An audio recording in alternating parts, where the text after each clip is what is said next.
Praise the Lord. இயேசுவின் ரத்தம் ஜெயம். தினமும் இயேசு நிகழ்ச்சிக்கு உங்களை கர்த்தராகிய இயேசு கிறிஸ்துவின் நாமத்தில் வரவேற்கிறேன். செய்தியின் தலைப்பு: உங்களை சிம்மாசனத்தில் அமர்த்த கர்த்தர் விரும்புகிறார். ஆதார வசனம் லூக்கா 22:29. ஆகையால் என் பிதா எனக்கு ஒரு ராஜ்யத்தை ஏற்படுத்தினது போல நானும் உங்களுக்கு ஏற்படுத்துகிறேன். லூக்கா 17:21. இதோ இங்கே என்றும் அதோ அங்கே என்றும் சொல்லப்படுகிறதற்கு ஏதுபிராது. இதோ தேவனுடைய ராஜ்யம் உங்களுக்குள் இருக்கிறதே என்றார். ராஜாக்களே, ராஜாத்திகளே, சேர்ந்து ஜெபம் செய்வோம். தகப்பனே, நீங்கள் ஆள பிறந்தவர்கள் என்று சொல்லி இருக்கிறேன். ஒருவராய் இந்த செய்தியை கேட்டுக்கொண்டு வரும் ஒருவராகில் எதற்கும் அடிமைப்படக்கூடாது கர்த்தாவே. அடிமையின் ஆவியை துரத்திவிட்டு ராஜ அபிஷேகம் கொடுத்து வாழ வைப்பீராக. இயேசுவின் நாமத்தில் பிதாவே, ஆமேன். வேதத்தை ஆவியான துணை கொண்டு வாசியுங்கள் என்று திரும்ப திரும்ப சொல்வதன் காரணம், மறைபொருளை ஆவியானவர் வெளிச்சமிட்டு காட்டுவார். நமக்கு அவசியமானவைகளை அந்த இடத்தில் நிறுத்தி உணர வைப்பார், புரிய வைப்பார். அப்படி வாசித்து ஒரு வழக்கம் உடையவர்களாயின் உங்களுக்கு இந்நேரம் தேவ மகத்துவம் முழுவதும் புரியாவிட்டாலும் இப்போது தற்சமயத்தில் தைரியமாக கிருபாசனத்தினத்தில் கிட்டி சேரும் பாக்கியம், வெளிச்சம், கிருபை கிடைக்கப்பட்டிருப்பீர்கள். வேத எழுத்துக்களின் வல்லமை, வெளிச்சம், மகிமையை புரிந்துவிட்டால், பெரிய பர்வதமே நீ எம்மாத்திரம், எனக்கு முன்பாக நீ சமபூவை ஆவாய் என்று நீங்கள் அறிக்கையிட்டு சொல்லலாம். அது அப்படியே ஆகும். இயேசுவின் நாமத்தில் நீங்கள் தகர்த்தெறியலாம். பிசாசை பார்த்து, எதிரிகளை பார்த்து, பிரச்சனைகளை பார்த்து பேசும் ஆற்றல் வந்துவிடும். கர்த்தர் எனக்கு சகாயர், கர்த்தர் என் பட்சத்தில் இருக்கிறார், நான் கர்த்தரை நம்பி இருக்கிறேன், பயப்படேன், மனுஷன் எனக்கு என்ன செய்வான் என்று தாவீது இடிமுழக்கம் செய்தது போல நீங்களும் செய்யலாம். வசனம் எனக்கு அத்துபடி, விசுவாசம் எனக்கு உண்டு. ஆகிலும் சூழ்நிலைகளில் நான் மேற்கொள்ள முடிவதில்லை என்றால் பிரச்சனை வெளியே இல்லை, உங்களுக்குள்ளேயே இருக்கிறது.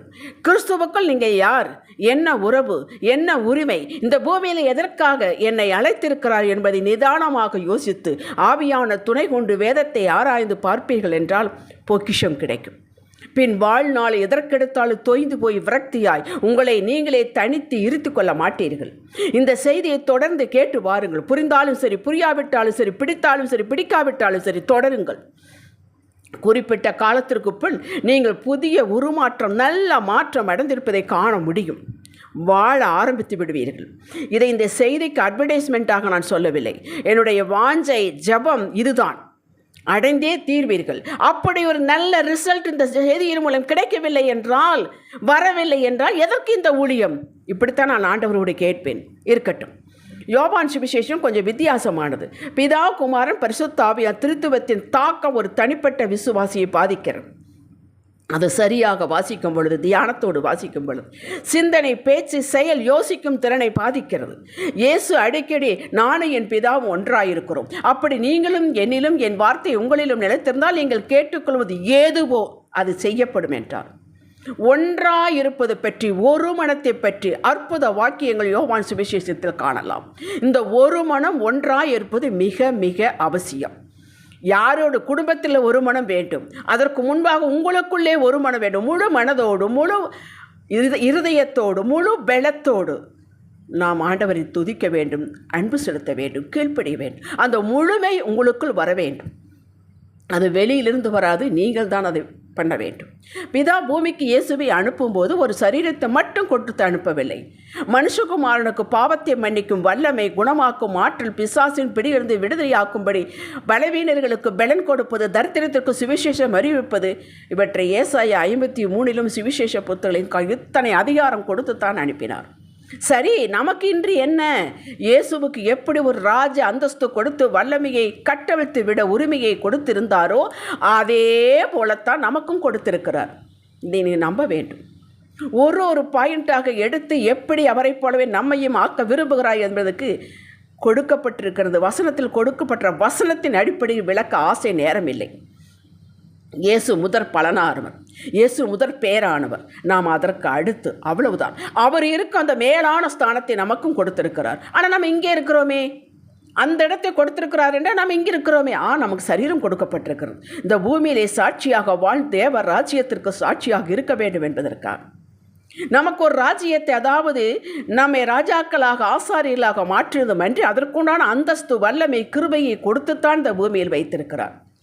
ஆதார வசனம் படியுங்கள். 1 பேதுரு 2:9. 3ஆம் அதிகாரம் 9வது வசனம் வாசிங்க. நமக்குள்ளே இருக்கிறது இந்த பொக்கிஷத்தின் மண்பாண்டத்தில் பெற்றிருக்கிறோம், சரீரத்தில் பெற்றிருக்கிறோம்.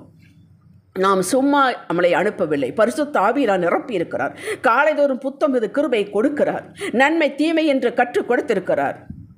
இப்படி ஆட்சி செய்ய பிறந்தவர்கள், அனுப்பப்பட்டவர்கள், ரட்சிக்கப்பட்ட பின்பும் அபிஷேகப்பட்ட பின்பும் அடிமைகள் போல அனாதிகள் போல இருக்கிறோமே. ஏன்? முதல் காரணம், கூடவே விலகாமல் நமக்கு நல்லது செய்பவன் போல ஒருத்தர் இருந்து நம்மை உள்ளே இருக்கும் நமது அரசு பீடத்தை பார்க்க விடாமல் உலகத்தையே பார்க்க வைத்து பொய் சொல்லி நம்மளை முற்றிலும் திருப்பி விட்டான். நாம் சந்தேகப்பட்டு பேசுவது, எனக்கு ஏன் இப்படி என்று கேட்பது, பிரச்சனையே பார்க்க வைப்பது, தேவனை தேட விடாமல் தடுப்பது, பிராக்டிக்கல் லைஃப்பை பாரு, பிழைக்கிற வழியை பாரு என்று திசை திருப்பி விடுதல் உங்களை முற்றிலும் தோல்வியுற்றனாகவே தோல்வியை தழுவ வைத்து இதுதான் உண்மை என்று உங்களை ஒரு சிறு முயற்சி கூட செய்ய விடாமல் பார்ப்பது. எந்த வேலை, வீட்டு வேலையாக இருந்தால் கூட முழுமையாக செய்ய விடாமல் இடையே சோகத்தை செருகி அமர வைத்து எடுத்த வேலையை, காரியத்தை செய்ய டிலே பண்ணுவது, இதுதான் பிசாசின் வேலை. அவனுக்கு நாம் கை கொடுத்து விட்டோம். ராஜ மேன்மையை மறந்து விட்டோம். பின் நம்மையே குற்றம் சாட்டுவான். இவனுடைய தந்திரத்தை நாம் அறிந்திருத்தல் வேண்டும். அதனால் தப்பித்து கொள்ளலாம். அவனை மேன்மை பெற்று பேச வேண்டிய அவசியமில்லை. அடுத்து, தேவன் செய்வதை அவர் மட்டும்தான் செய்ய முடியும் என்பதை நம்மை செய்ய தூண்டுவான். குடும்பத்தில் இருப்பவர்களை திருத்த நம்மால் முடியாது. நாம தான் தெரிந்து கொள்ள வேண்டும். நேரம் வேஸ்ட். இதை செய்ய சொல்லுவான். அதை செய்ய முடியாது. உடனே சோர்விட்டு விடுவோம். எத்தனை காலம் அழுது கொண்டிருக்கிறேன், எத்தனை காலம் இருக்கு சொல்லி இருக்கிறேன் என்று சொல்லி மாய்ந்து போவோம். இது வேஸ்ட். ஆனால் இதை நம்மை செய்ய சொல்லி தூண்டுவான். நாமளும் இதை இறங்கி விடுவோம். அவனுக்கு தெரியும், இதில் பிஸியாக வைத்துவிட்டால் நாம் எதையும் தேட மாட்டோம் என்று. மகனே விழித்து கொள்ளுங்கள். உங்கள் முகத்தை, சிந்தனையை, பார்வையை, யோசனையை, தியானத்தை உள்ளே திருப்புங்கள், உங்களுக்குள்ளே திருப்புங்கள். நிதர்சனமான உண்மை என்ன? ஆளுகையை கையில் எடுங்கள். பிதா கிறிஸ்துவுக்குள் உங்களை வெற்றியாளராக பார்க்கிறார். அண்ட சராசரத்தை படைத்தவர் அப்படி பார்ப்பார் என்றால், உங்களை வெற்றியாளராக பார்ப்பார் என்றால், நீங்கள் ஏன் அடிமையாக உங்களை பார்க்கிறீர்கள்? ஆமாங்க, வீட்டில் இப்படி பிரச்சனை, அது இருக்கட்டும் போகட்டும், வந்த வழி எப்படியோ அப்படியே அது போய்விடும். நீங்கள் உங்களுடைய ராஜ்யத்தை கையில் எடுங்கள். ராஜ அந்தஸ்தை கையில் எடுங்கள். உங்களை நீங்களே ஆளுகை செய்யுங்கள். நீங்கள் எதற்கு அடிமைகள் அல்ல. சத்தியத்தை கையில் எடுத்து ஆட்சி புரியுங்கள். குடும்பத்தை கிறிஸ்துவுக்குள் நேசியுங்கள். மிஞ்சின நீதிமானாக இருக்க வேண்டாம். 4-5 காரியங்கள் உங்களுக்கு சொல்கிறேன். உங்களது லிமிட்டேஷனை வைத்து செயல்படுங்கள். எல்லைக்குரிய மாற்றக்கூடாது. எல்லாருக்கும் ஒரு லிமிட்டேஷன் உண்டு, ஒரு எல்லை உண்டு. அதற்குள்ளே தான் நாம் இருக்க வேண்டும். கடமையை கடனே என்று செய்ய வேண்டாம். கர்த்தருக்கு கணக்கு கொடுக்க வேண்டும். எதை செய்தாலும் கர்த்தர் பார்க்கிறார் என்று செய்யுங்கள். மகிழ்ச்சியாக இருக்க வேண்டும், வாழ வேண்டும். அது பிறப்புரிமை. மகிழ்ச்சியாக இல்லவிட்டால் கர்த்தர் நீங்கள் என்ன தலைகளாக உபவாசம் போட்டு ஜெபித்தாலும் ஒன்றும் செய்ய மாட்டார். மகிழ்ச்சி, எப்பொழுது மகிழ்ச்சி வரும்? உள்ளே இருக்கும் தேவ சமாதானத்தை அனுபவிக்கும் போது மகிழ்ச்சி வரும். எப்போ மகிழ்ச்சி வரும்?